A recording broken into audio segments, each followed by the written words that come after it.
Hello, this is Davis Scooterfrog. We have a new topic today to talk about. Let's talk about the tourism that's going on in El Salvador. It's being popular around the world now, Central America basically, and the United States, Canada.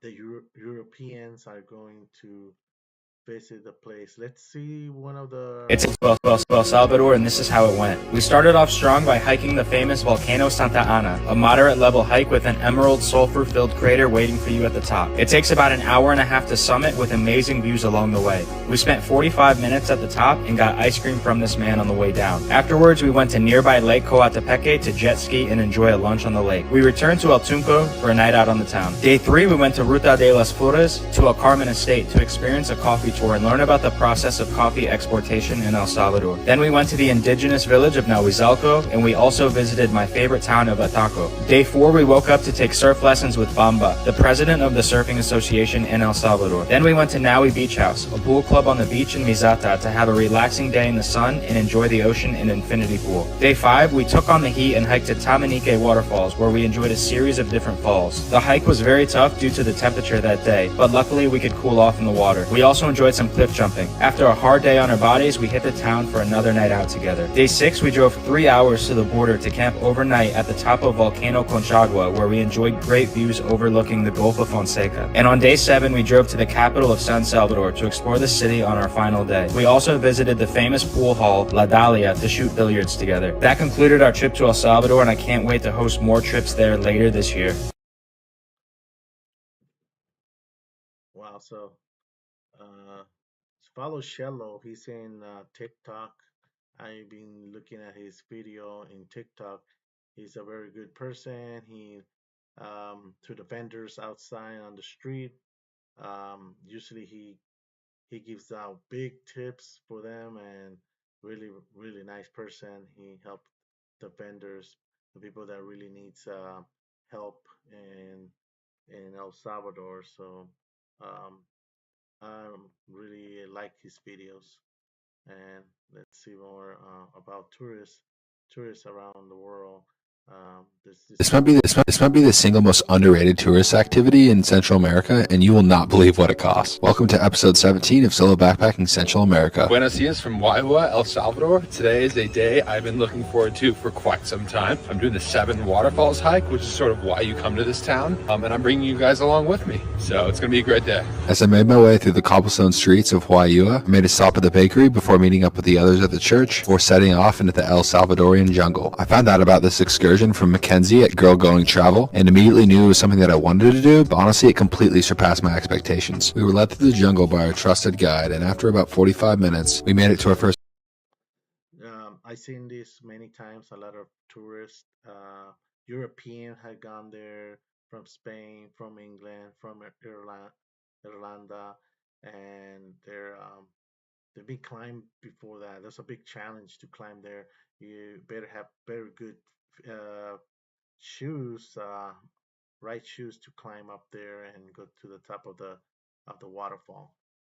First river crossing and our first waterfall. As I mentioned before, this is called the Siete Cascadas hike, in which you hike through 7 waterfalls with a mix of swimming, climbing, and rappelling. The camera doesn't do it justice, but these waterfalls are absolutely massive, and our guide just scurried up one, tied a rope around a tree, tossed us the other end, and then told us to pull ourselves up the waterfall. It was actually pretty sketchy, but it got my adrenaline pumping. Like when you're walking across these waterfalls, if you fall, you're done. Like you're screwed. And then our guide bends over, grabs a bunch of clay, and starts rubbing it on his face, so naturally we all follow suit. I think it's actually supposed to be like good for your skin, like a mud bath in Thailand kind of thing. But yeah, the jungle here is just absolutely gorgeous. And even though this hike is called Siete Cascadas, there's plenty of other waterfalls. And then we popped out of the jungle where a truck was conveniently passing us. So we were like, hola amigo, arriba por favor. And he was like, yeah, sure. This day was honestly so much fun, and it's definitely not to be skipped. It's pretty much the experience, adventure experience there. Um, it's yeah, it's kind of risky going on the edge of the cliff of the waterfalls, but you gotta do it carefully, right? And so, but the experience and the adventure is really, I think it's really worth it. The most amazing thing about it is that it's only $10, and I met the most amazing couple on the hike who I'm sure will be friends for a lifetime. Joao and Carolina are from Madeira, and they bought a van in the US and they're driving it through Central America. Like, how cool is this van? Shout out the Everlanders. Of course, no Salvadorian day is complete without pupusas, so I went with some hostel friends to grab some and then called it a day. Fall for more adventures from every corner of the globe. Ciao. Wow, pupusa is the main dish or dish you could eat it in the morning and the day and daytime, night, and there's some places are 24 hours. They have pupusas. It's made of corn or either rice, and one place are made with banana, plantain banana with potato, and inside they put the filling like cheese and beans. Oh.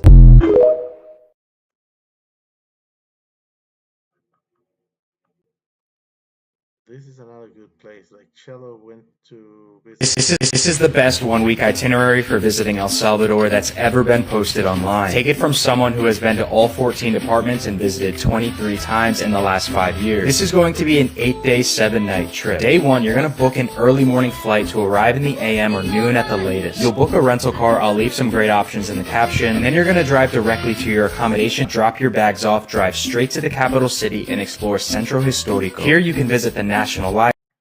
Um, with the app of Airbnb, there should be a lot of them good deals. It depends how accommodating are the deals in or the places you visit, the prices around El Salvador, where you want to go.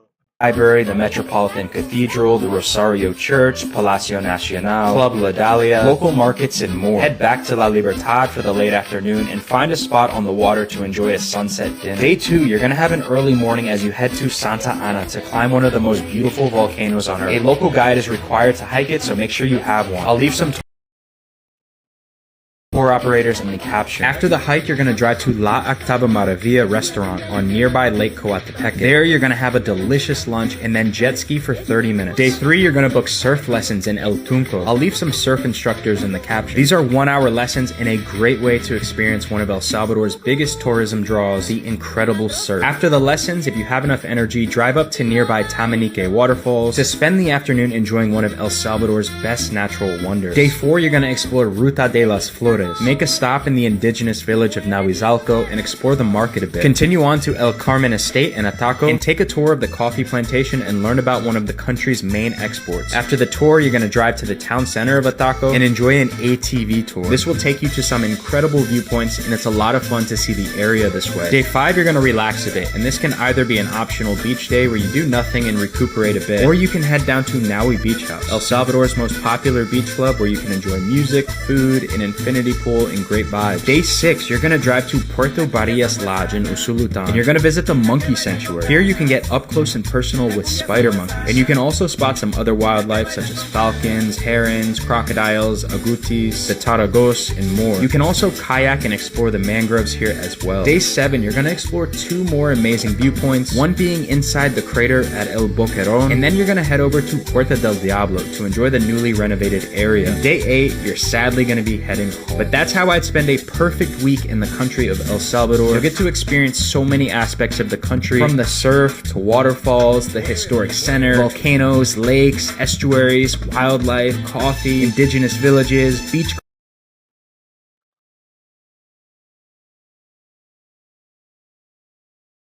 Well, that's about it. I'm sharing this because there's a lot of growing in El Salvador since now it's secure and there's basically security is the best reason why tourism it's gonna be growing in El Salvador. So who who doesn't want to be in a place that is not secure, right?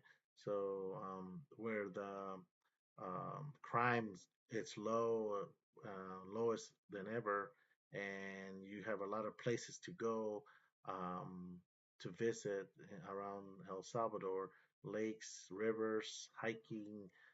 volcano sites, sceneries, and beaches everywhere. Surfing lessons, very less expensive than any other place in the world. And any place in the world like El Salvador, El Tunco, you could go for surfing, and you could get surfing lessons for very low price. So thank you, and see you next time.